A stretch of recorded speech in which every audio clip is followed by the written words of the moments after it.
Welcome back. Our year-end special series called Reporter's Notebook takes us to Africa.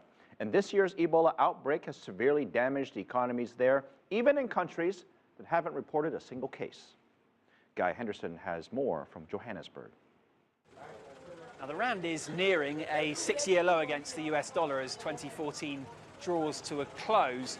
Major international ratings agencies have the South African economy 2 notches above junk status, and they're citing mainly a worryingly high current account deficit and also sluggish GDP growth. Remember, in per capita terms at least, South Africa has been in recession since 2010. Now, a weak currency isn't necessarily bad news, of course.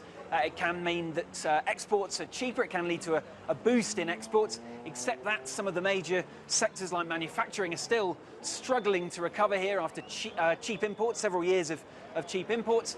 It can also be good, of course, for bringing in foreign tourists, except that this year, 2014, numbers are actually down dramatically. Why? Well, the Southern African Tourism Services Association believes it's down to 2 things. Number 1, a complicated visa system in China. Number 2, Ebola.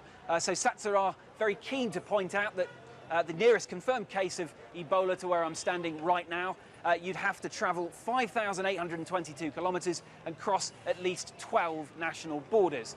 Now, of course, into 2015, it may well be that paranoia around Ebola subsides fairly quickly, but investors' fear around the deeper structural issues in the South African economy is likely to continue into 2015 and beyond it, and that could well mean that the decline of that currency continues throughout this year. Guy Henderson, CCTV, Johannesburg.